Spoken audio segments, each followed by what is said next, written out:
everybody. Christian McBride here. What's going on? Get ready for this. We're going to be talking about the jam session. You know where these great genius jazz musicians work out all that stuff? The jam session. When you hear all those great recordings that everyone from Lester Young all the way up to people today, I mean, like somebody like a Christian Scott or Linda O, whoever it may be, they work all that stuff out in jam sessions when all musicians get together and play and have fun and they work out their ideas. Well, get a load of this. You're going to be hearing people like Louis Armstrong. You're going to be hearing Lester Young, Papa Joe Jones, Slim and Slam.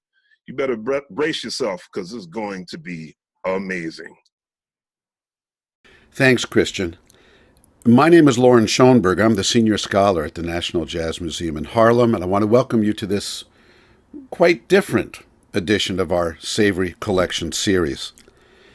We are going to be joined by three brilliant young jazz musicians, I should say in the younger category for sure, who are going to listen to some of these incredible jam sessions with us, and we're going to get their perspective on the music and how they, as people who are very much involved in the jazz world of today, deal with and understand and are inspired by these classic sounds from close to a century ago. These musicians are pianist Sean Mason, who's 22. Ruben Fox is a tenor saxophonist. He's coming to us from London. He's 27, and trumpeter Bruce Harris is 40. So they really represent three different generations of jazz musicians who are combining their tremendous historical knowledge and musical expertise with how it can be inspired by these great recorded sounds from the past. A brief word about how these recordings came to be. I think a lot of people think that Bill Savory recorded the Savory collection in the studio or at the gig where the band was. No. He was usually at a recording studio tapping into phone lines to capture the music in very high quality sound. Contrary to the way that most people think about it, remote broadcasts, live music broadcasts from other locations that were aired on the radio in the 20s, 30s, and 40s, the transmission was not done through the radio, through the air. They were actually captured on phone lines, a phone line from the venue to the radio station, which then broadcasted over the air out to the world. And these phone lines had superior sound quality. This is eventually what led to the creation of FM radio. Well, not to get too deep into the technical bushes here, but Bill Savory, when he recorded these things, did it on superb equipment, on great recording material itself, with the right needle and the right EQ and the right everything. And we have so much to thank him for recording these things. Now, the jam sessions that we're going to listen to bring us to another major figure. His name was Martin Block. And along with Al Jarvis out in Los Angeles, Martin Block was in New York, they were the first disc jockeys. Now, what's a disc jockey? It's somebody who plays records, recorded music in the studio. Now, today, that seems like a very normal thing to do, or some version of it. They don't play discs, although discs are coming back. But back in the 20s and 30s and 40s, the great majority of music that you heard on radio stations was live. It was being broadcast as it was played from somewhere. It was unusual to play records, but Martin Block started something called the Make-Believe Ballroom in the mid-1930s, and it was called Make-Believe Ballroom. He would play a record by Glenn Miller or Benny Goodman or whomever, Jimmy Lunsford, and he would pretend that they were there in the Make-Believe Ballroom, and then he would play a record. Okay. Now, the Musicians Union eventually got on his case because live musicians were not being paid for playing or broadcasting from the venue. He was just playing a record. So the pressure on Martin Block was, why don't you get some live musicians up to that studio? So he did. And he had the taste to ask some of the greatest jazz musicians of the day. And today we're going to hear Louis Armstrong, Lester Young, Benny Goodman, Teddy Wilson, Slim and Slam, Buddy Berigan, you name it, jamming live in the studio for Martin Block. And Bill Savory recorded these things. So that's a quick overview of how and why all this material exists. Before we get to the jam sessions, let's look at just a brief sample of the press that Martin Block got as he started to some of the press surrounding Martin Block as he started to host these live jam sessions. And here you see two articles, 1937 and slightly later, talking about this new thing that he was doing. You can read the articles. And by the way, if you're watching this on YouTube, of course, you can always pause and read the things if it goes by too quick during the initial presentation. Martin Block was a big enough figure that they actually made a series of short films about his radio show. It was no longer called the Make Believe Ballroom. It had a different title, as you'll see. But I just thought we should see Martin Block, what he looked like in a studio. I mean, granted, in a film version of a studio, where he presses a button and the disc plays, just to pay tribute to him, because it's thanks to him that all these musicians got up there and jammed. This is from years after. This is 1948, and it's really kind of funny because a woman named Virginia O'Brien comes in the midst of Martin Block's show, and then he talks to her and plays records, and there's all kinds of visual iconography, including a train going through a tunnel, if you can believe it. And we're just going to watch a short moment of this just to see Martin Block and see what he actually looked like.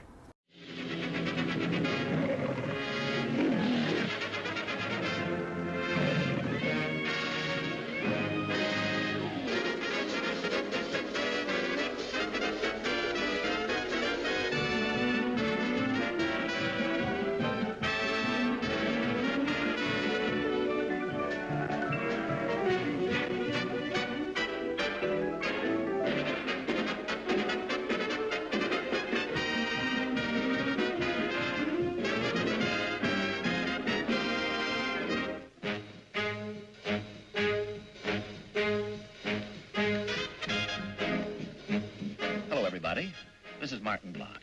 Welcome to the musical merry-go-round. Now, you'll probably recognize the music as the theme of that band of renown, Mr. Les Brown. And the number? Leapfrog.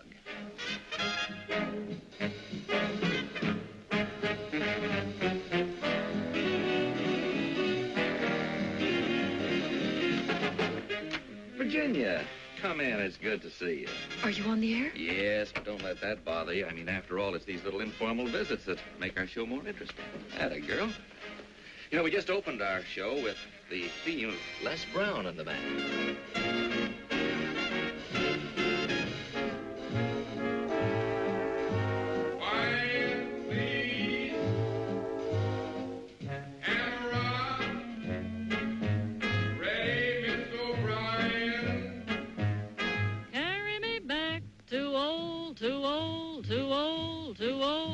Virginia, that's my home. So, that was my introduction to the movies. Virginia, this was one of the first records ever made by a college band.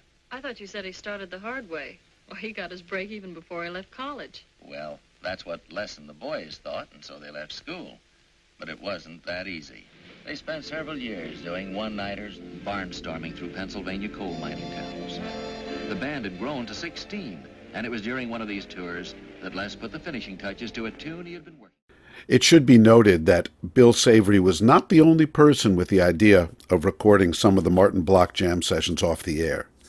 We'll start with a session that actually Savory missed, that someone did record, by putting kind of a poor microphone in front of a radio speaker. The musicians are incredible. You'll hear Martin Block introduce them. I mean, Count Basie, Coleman Hawkins, and Roy Eldridge, just for starters. But then we'll go into one of the Savory small group Martin Block sessions, and you'll hear the difference in sound quality. And this will be a sample from the small band Ellington session that Martin Block hosted. Just let me tell you that we have Roy Eldridge and Jack Jenney and Tommy Dorsey and Bunny Berigan and Harry James and Coleman Hawkins and John Kirby and Gene Krupa and Count Basie batting it out here for you tonight at the ballroom. We're now going to ask Mr. Tom Dorsey temporarily to take control. Well, in a case like that, I'm going to turn right around and ask Count Basie to take control. He's the man. Basie, who are you going to ask to take control? I said let the Hawks take it over. You want Hawkins to take it over? Oh, I'm going to tell Harry to take it over. Well, you can't keep this up all night, fellas. I guess I'm going to have to take it over. How about you, Gene? What have you got to think about? That's a good idea. Let's go.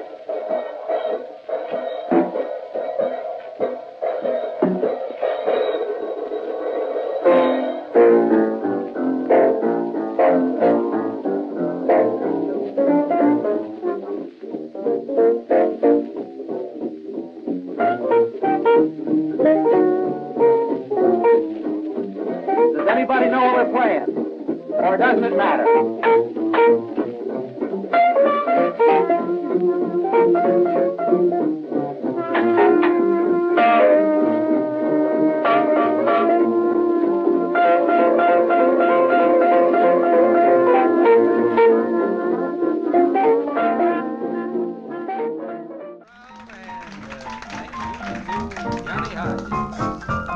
Oh, we're off again. We're off. Yeah, the Jeep is jumping. No arguing that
Ladies and gentlemen, the clock says that another Wednesday night jam session is concluded from the Make Believe Ballroom. This evening we've had the pleasure of listening to Duke Ellington at the piano, Sonny Greer on the drums, Bill Taylor on bass, Johnny Hodges alto sax, Harry Carney baritone, Cootie Williams on trumpet, Lawrence Brown on trombone. A mighty swell session and no fooling about that. Look forward next Wednesday night to another session, Wednesday Night Jam, live from the ballroom. This is the American Broadcasting Company.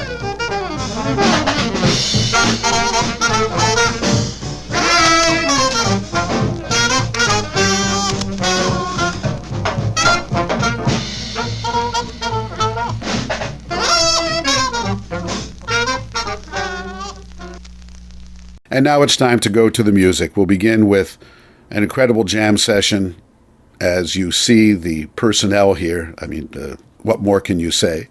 And we'll listen to it, and then we'll start the show, which will be music and reaction from our panel of young musicians.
Wilson, come on there, boy.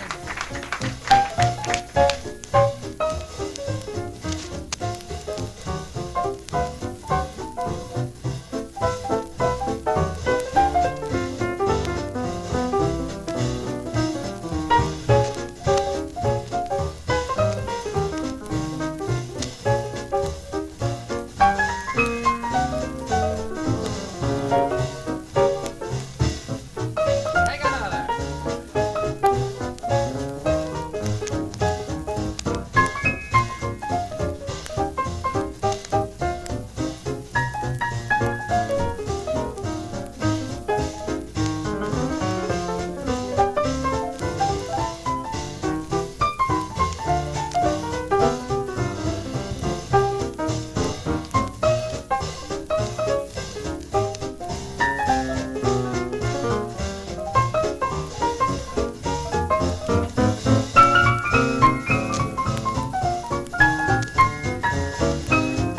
Come on, Benny.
Yes, sir. And that was a little.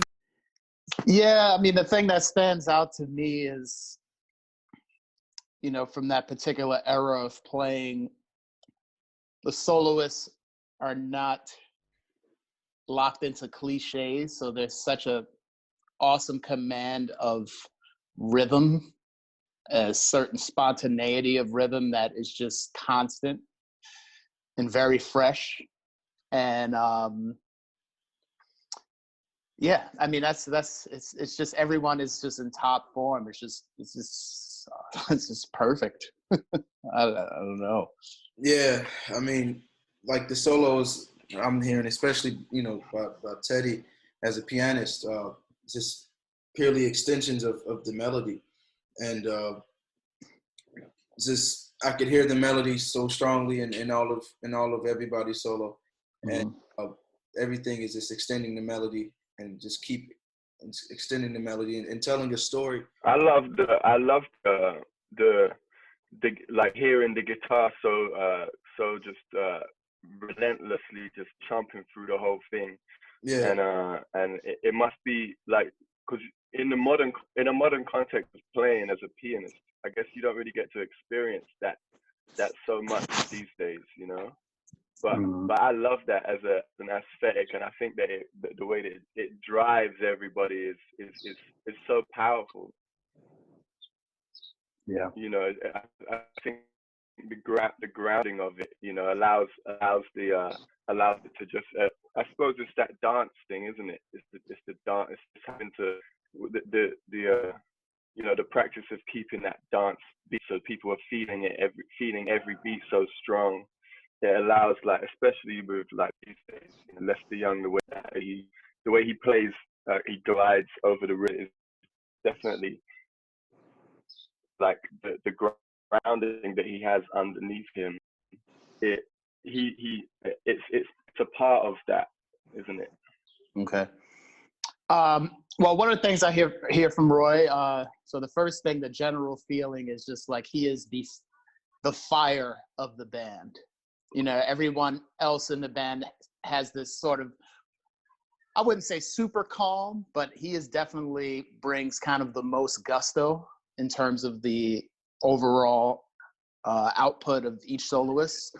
And as a trumpet player, it just makes me think about, you know, if you're a trumpet player who listens to a lot of the soloists from the 50s and the 60s, they tend to stay in one range of the horn. And there's a lot of eighth notes, but when you hear a player, especially a player like Roy Eldridge, there's such a mastery of the complete range of the horn. And, you know, that also just lends itself to just such a variety of spontaneity rhythmically. So I think that's, in comparison to hearing Lester Young and Benny, it's just such a dynamic shift when you hear him. Yeah, and just to piggyback on what Ruben said earlier, the as a pianist, to play alongside the guitar player and to comp along with the guitar player, but also to comp alongside with the bass player. And we noticed when Teddy was soloing, his left hand was still walking tenths, and the bass player was still walking, and it worked. And so we talk a lot about how to fit in with a guitar and a piano, but we never really talk about the kind of style of the 30s where pianists were still walking temps and playing actual bass notes in their left hand while bass players were walking. And it's rarely discussed of how to interact, how to make that work. And typically bass players, they don't really like that. And so it's interesting to hear that recording and to hear how it worked. And also from Teddy Wilson, to hear him and comparatively to other pianists of that era, like Earl Hines and Fats Waller, the use of octaves and also Art Tatum, and the use of octaves and how they're sounding like a horn player by using those octaves from an expression point of view. And it was very interesting to hear Teddy in that context, especially after hearing all of his trio recordings with Benny Goodman and Gene Krupa, and to hear, you know, that recording from kind of the same time period and how he was playing. And yeah, it was really interesting. It was a great recording. Okay, so yes, I mean that was really a beautiful example of hearing Lester Young play. You know, his sound is so instantly recognizable in comparison to a lot of the other tenor players of that era, especially as well. It was nice to hear him playing alongside Roy Eldridge, because I'm very much used to hearing that sound of Coleman Hawkins with Roy Eldridge, and the comparison of Roy's playing so hot and on top against Lester's where he's, you know, it feels stretched out and feels smooth, but he's still playing right on the rhythm. Yeah, you know, it's that smoothness, you know. It was so cool. And yeah, that's really the word which always springs to mind when I hear Lester Young. It's like, this is so cool. But you know, it was a beautiful singable melodic solo from beginning to end, and a beautiful contrast against the more aggressive rhythms that some of the other soloists is playing. And also listening to Benny Goodman as well, I could hear, like, I think after maybe he heard Lester Young play, he was like, oh, maybe I'm gonna try to put some little glides and put some smooths in there, you know, because the way Lester Young set that precedent there, the way he played. That was a pun not intended, but it worked out all right too. Right? Just play anything. Just let the fingers wander, you know.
That'll give you Hepcat.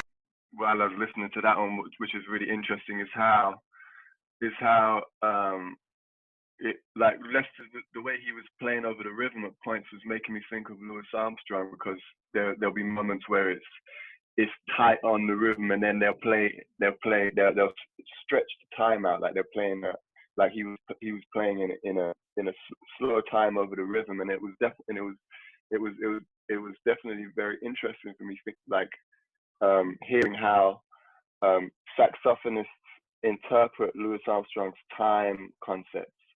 So that was really interesting. Also, the linear, how Lester's playing linearly, but also still like arpeggiating up and down, but with the triplets, chromatic triplets going through.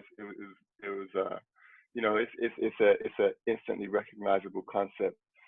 In terms of the ensemble playing, how Lester fits in, he kind of what I love his major sevens and sixes and nines, which kind of, they always stick out in the context of the ensemble when like maybe the clarinet's arpeggiating up and down, and where Eldridge is playing just like a hot melody on the top, and Lester Young, he'll slip in with those major sevens and those nines, and they'll always kind of they'll flower out in certain points, which I love that, and yeah, Lester Young, man. Yeah, I mean, and also to piggyback on what you said, and also what Bruce said, the last songs, is that the music of the 30s and of this time period with these specific players are free of the cliches that have ruled like the jazz playing for the past 80 so years.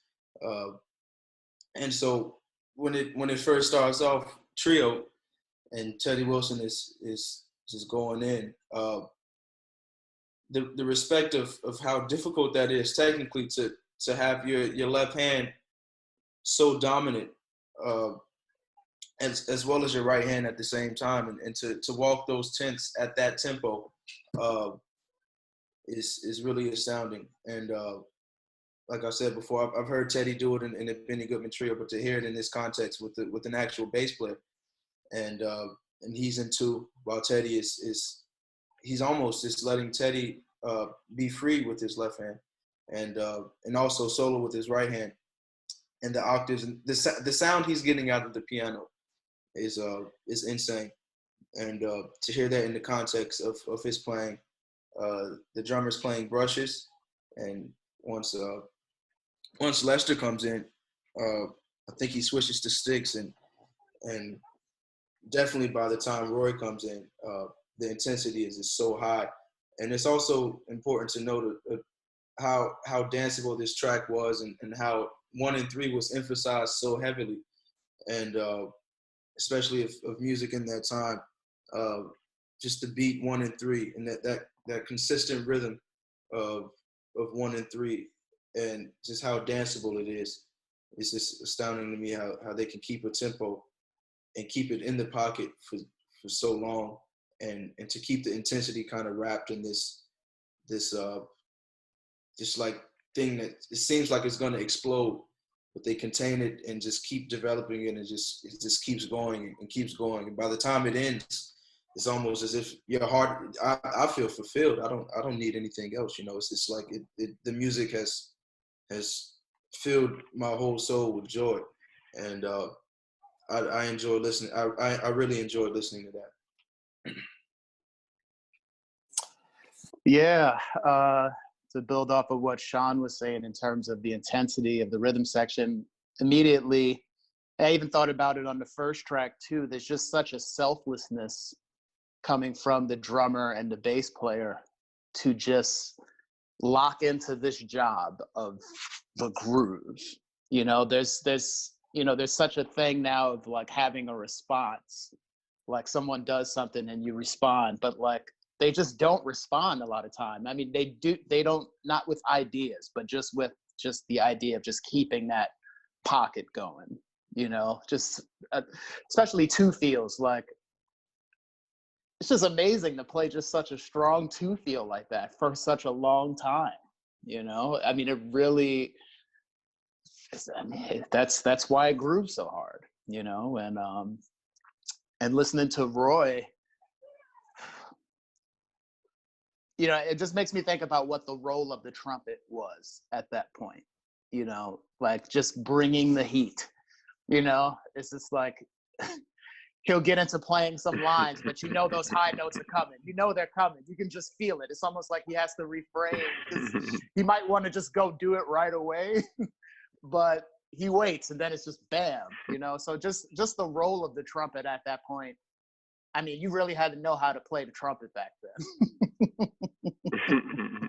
I forgot to mention, and it goes along with what you're saying now, it's just listening to Lester Young, you just hear where Charlie Parker came from, just connecting eighth notes to triplets, just the triplets, man. Like that's really the thing, that it really ties it all together in the perfect way, It's also, sorry, go ahead. No, that's it. No, it's also the beauty of those songs and the forms of those songs are really highlighted by the way that they play the forms. They're really playing the movement of the harmony through the lines that they're playing. It's like the riff stuff is great. It's like the identity of the Kansas City stuff, which is a very important component of the music. But the way that the solos develop over the forms that they're playing these are innovators in terms of developing instantly created lines over these forms. And Lester Young in particular, just the way that he'll develop these lines, and even at tempos like we just heard, is absolutely phenomenal. And definitely as a horn player myself, who's one of the main goals is to try and create melodies over these forms that we're playing over. These are people who we look to for inspiration and as examples of people who just done it spontaneously and perfectly. From a rhythm section perspective, just the framework of the rhythm that's provided to the soloists influence the rhythms that they play, and the way that they phrase, and the way that they play their eighth notes, and the way that they phrase their whole solo.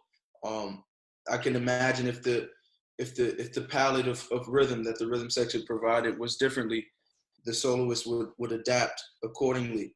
And it's just important to note that this rhythm of like this 2-beat that doesn't in modern times transform to the 4-beat, because it has to, is inspiration for just a continuation of the rhythms that were presented. And so you have this palette of this 2-beat energy, and it allows the soloist to play things that in 2020 we wouldn't really hear, because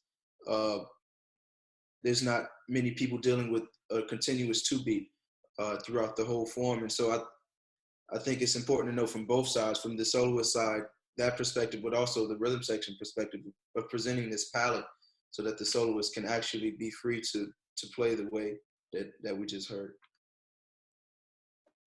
Yeah, selflessness. Just support.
I've flown around the world in a plane.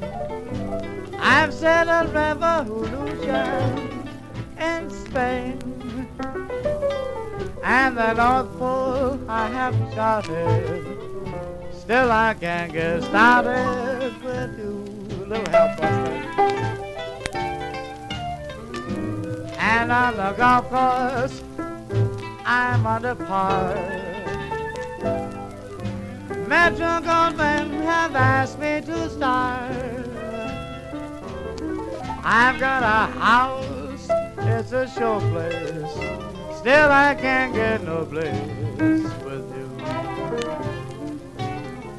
'Cause you're so supreme and so sharp. The lyrics I write of you, I dream day and night of you, and I scheme just for the sight of you. Buster, what good does it do? I've been consulted by Frank the D. Greta Garbo has asked me to tea. Still I'm so broken-hearted, 'cause I can't get started with you.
himself. He hasn't been working all afternoon. How many sides did you make?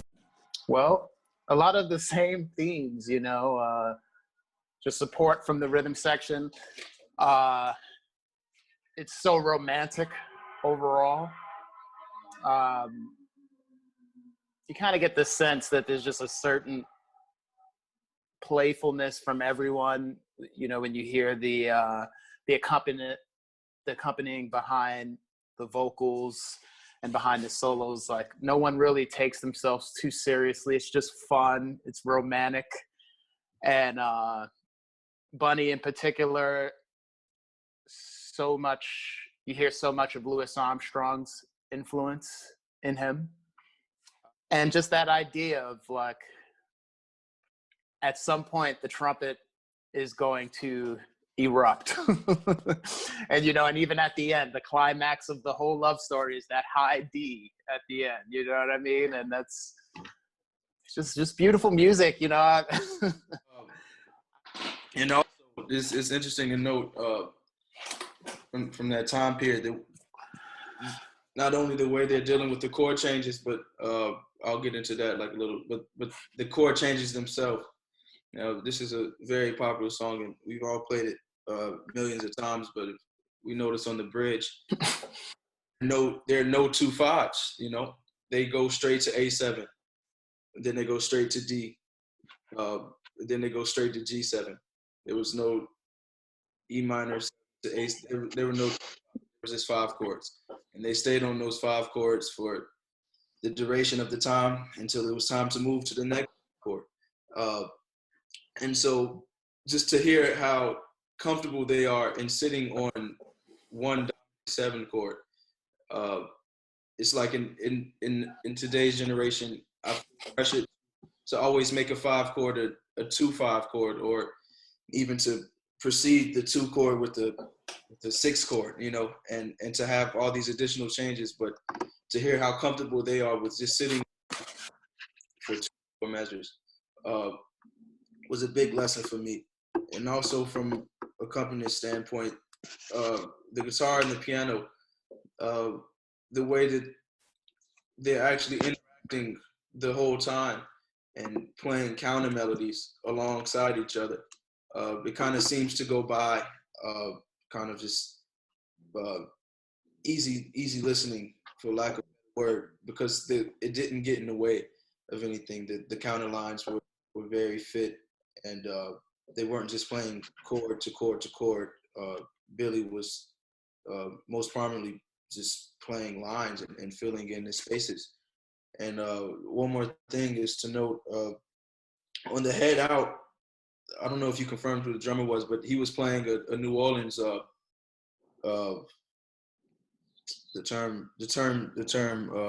roll. He was playing a New Orleans press roll on beat 2 of each measure. And to hear how just the rhythm of the palette that the rhythm section provides influences the sound of everybody else above it. And to hear that from the drums on that song, that's the first time I've ever heard a press roll on I Can't Get Started. And it fit perfectly. Amazing. What I really loved, which was striking me while listening to that, is the dynamic of who's leading and who's supporting. And, you know, you have all of those horns in the front line, but it's very much a dynamic of elevating the soloist. You find yourself countless times in jam sessions where there'll be a ton of horn players, and you know, I suppose often people are not necessarily on the same page about, you know, dropping the ego and creating a support system for whoever's soloing, and you know, this is a beautiful example of that. And I think in this era, they had a good you know, everybody it was team playing. It was how do we make this sound as good as it can. It also, going off what Sean was saying about the simplicity of the harmony, that has an effect on that too, because, you know, if everybody's trying to play you know, if you're playing backing tones behind the solos and everyone's playing extended harmonies and stuff, then you get in knots. People get tangled and stuff. But if you're just playing E7, you can just play root, third, fifth, and seventh, and then you have those block chords underneath, and it's simple. And so I think the simplicity of the harmony of the music serves the ensemble playing, and it serves making a bed for to feature whoever's being featured at that specific time. Over at the piano, you pick it on up.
that's something like it. You fellas. Man, that was wonderful. From the support from the rhythm section to the support from the horn players in the front line to the variation of the different background figures that they decided to play, and how each of the background figures fit, and it felt so raw, it felt so authentic. The harmonies that they chose to play, and also, I guess, going back to what I said for I Can't Get Started, with the chord changes, they were all thinking C7 for the first 4 bars. And usually when we play this tune, we do G minor 7 to C7, but I mean, Billy Cowell is literally playing like C7 for those first 4 bars. I think it's 4 bars, and then it goes to F. And when it goes to that F chord, it's a stark difference between that F chord and then the F7 in the bridge, and just how they treated each chord and really didn't, I guess the best word is discriminate against a regular F6 chord, and the difference between the F6 chord and the F7 chord, and how there doesn't need to be any extra stuff in order to make the music feel good and in order to make the music sound good. And that was a lesson for me to just sit there and listen to how they're dealing with those chord changes, and how Billy Cowell is supporting him from a pianist standpoint. But overall, I think it was a great track, and it's the background figures for me were the biggest standout of how they sounded composed, and beautiful. Yeah, the things that just come to mind for me is just this constant focus on melody and rhythm, and the simplicity behind both of those approaches. You know, when you hear the backgrounds, and something I always encounter when, like, on a jam session or on a gig, and when we got to come up with backgrounds, you know, usually the simplest thing is the best thing to do. Just finding a simple rhythm that just locks in and locks into place, and boom, there you have it. And I think that was the brilliance of a lot of those background figures. It's just very simple, and it's very rhythmic. It's in the pocket of what the groove of the groove that the rhythm section is laying down. It's just, I think it really is in our face because it's such a difference from what is happening now. Like, you can't, like, for me, it's hard to think about anything else but just how simple it is, you know. What stood out for me, 2 words: Trummy Young. That was without a doubt one of the greatest trombone solos I've ever heard in my life. I loved that trombone solo. I was like, I didn't know, but I know now. Wow, that was like when I heard that, I was like, that's some stuff you can play on the trombone there. And also, he was also leading in a certain way with the backgrounds too. You know, projecting the ensemble underneath the clarinet solo and everything. You know, he really stood out for me. Another thing that, you know, you mentioned before the track started about the you know, people being members of big bands and playing the same kind of arrangements, you know, night in, night out, over the you know, the years and stuff. And I really felt that in you know, the way that the musicians are able to gel together, even though this specific group of musicians haven't played together. That culture of being a part of a big band, knowing balance, knowing the way that sections work and how to support soloists and the peaks and troughs of arrangements in this style. I feel like that really informs the way that they're able to jam together without arrangement. Is that culture of playing in the big bands together. Similarly, lastly, just about the saxophone solo. He's with maybe, am I right in thinking he was with Jimmy Lunceford? Yeah, that's him. Yeah. I could kind of tell that in his soloistic approach, it was it sounded like a saxophone shout chorus in a way to me, the way that he would play the rhythms, and you know, it was very different from Lester because he played lots of short, bitey kind of bitey kind of phrase, you know, that kind of stuff. And it was it's a very different style, but very also, you know, it talked to me of that time, of that style of saxophone soli, of saxophone section. It kind of his soloistic approach reminded me of that.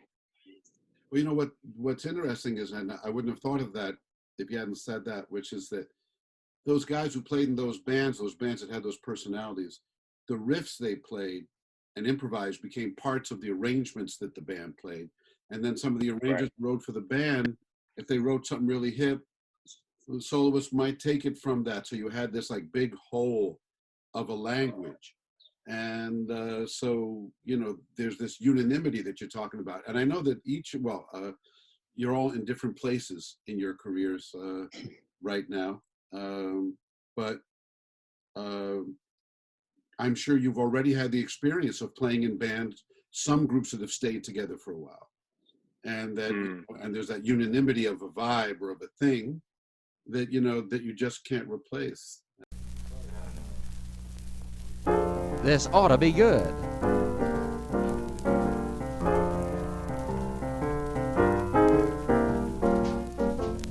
My, they got me in a crack. Say, my, they got me in a crack. If Louis or Jack don't take the next one, I'm gonna break my back. Well, you better let me sing. You better go on and get it, son. I'm gonna grab me a picket off somebody's fence. Oh, what kind of fence? Listen to me, mama, I'm gonna snatch me a picket off somebody's fence. And I'm gonna whip you over your big head until you learn some sense. That's a killer. Oh, mama, where did you stay last night? Oh, mama, where did you stay last night? 'Cause when you came home, your hair didn't look just right.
Oh, just talk.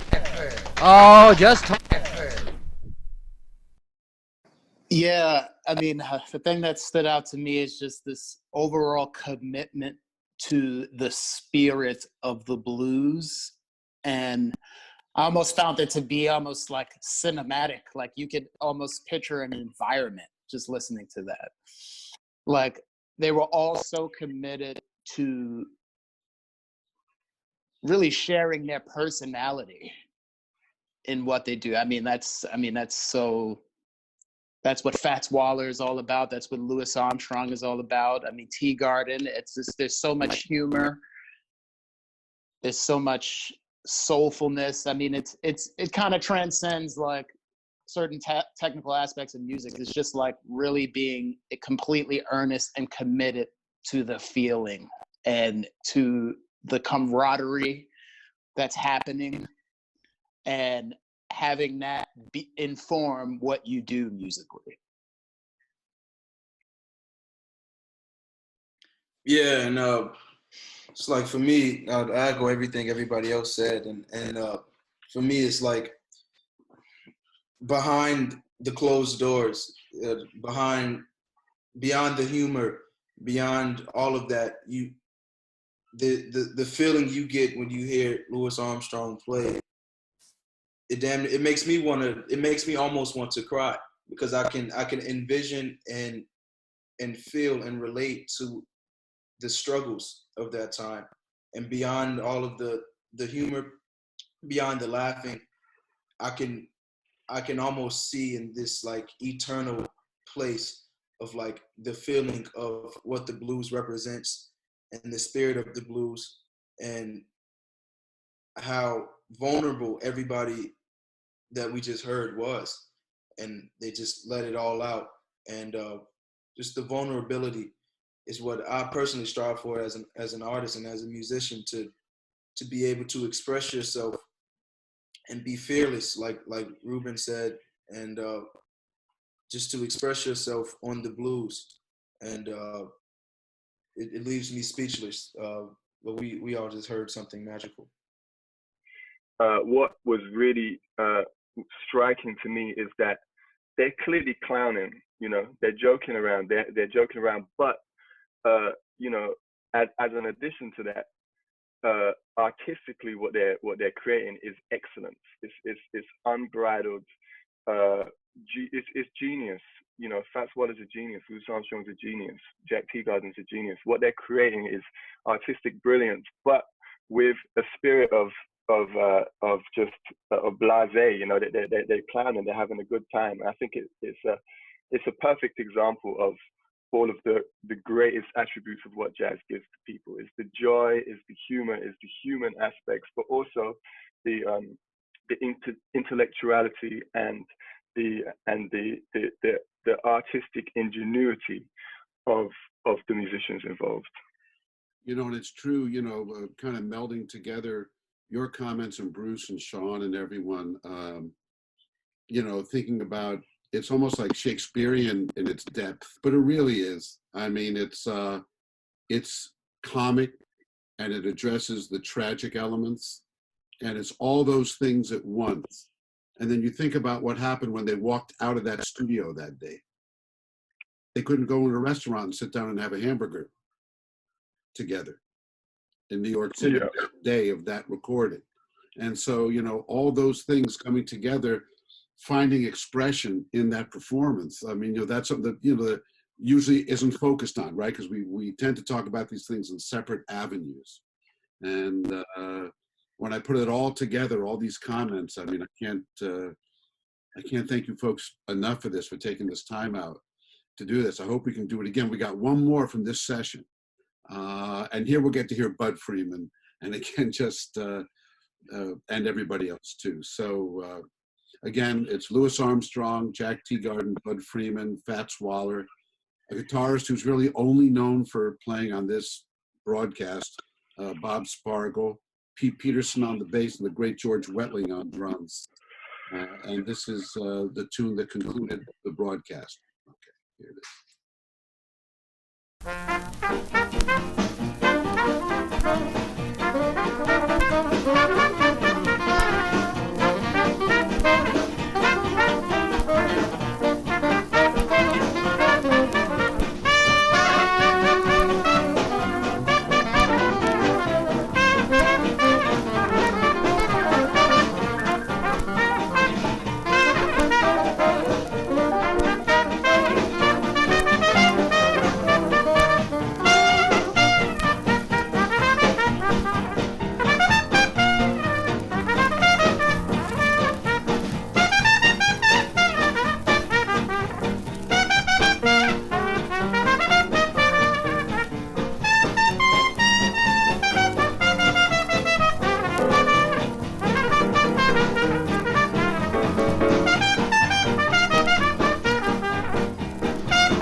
Oh, that was what you...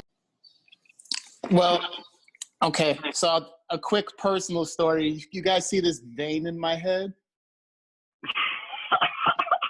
This is what both my mother and my girlfriend call my love vein.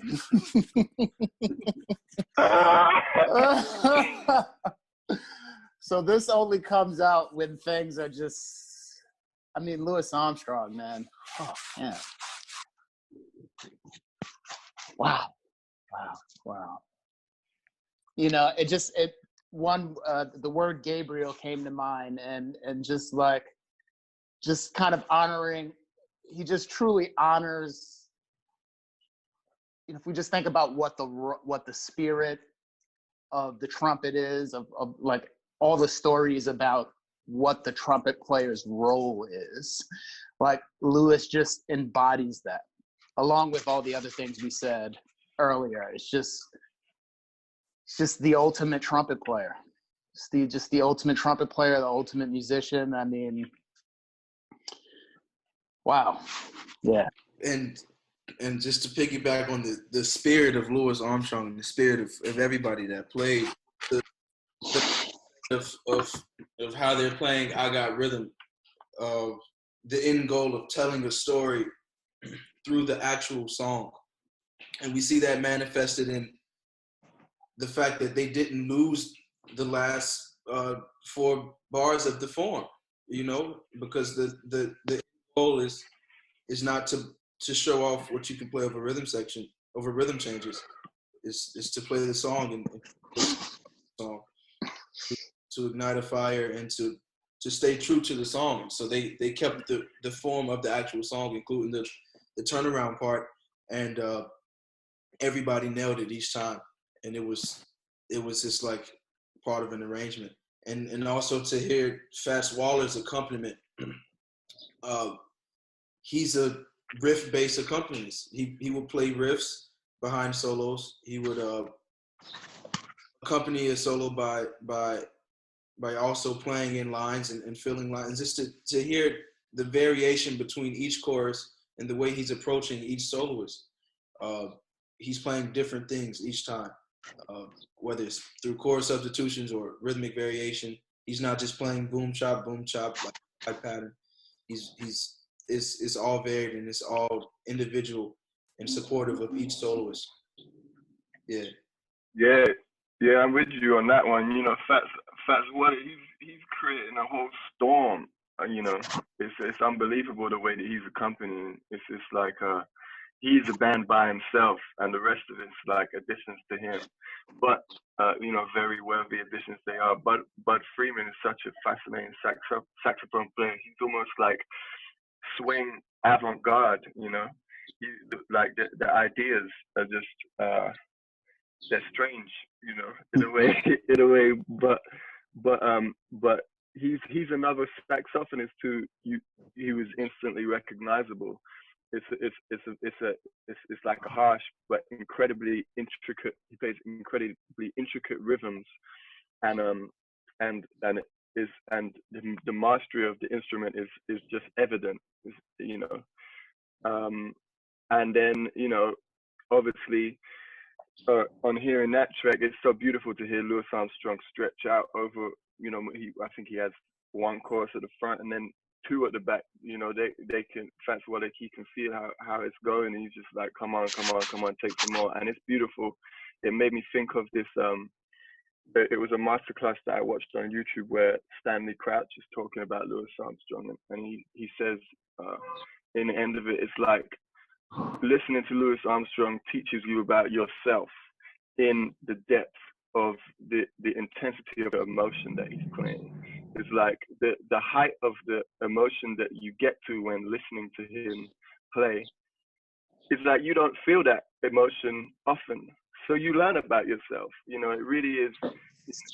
You feel stuff that you've never felt before listening to him play, because he delves so deep into every note that comes out of his trumpet. So it's like Bruce's love vein was popping after that was playing, and it's like, I'm sure for each of us we have versions of it. You come away after that experience, ready to continue whatever you're doing. It's the why that Louis Armstrong is the king and the catalyst in all of this, in all of this music that we've been talking about today. One thing I think I just want to add to that shouldn't go understated is like, we talk about like, you have the depth of his expression and really going for it, but there's also an element to trumpet playing. Like, he can play the trumpet so well that he can go there, and I don't think that could be understated enough. Like, that is, it just goes to show you the importance of taking care of your business in terms of like dealing with the technical side of your instrument.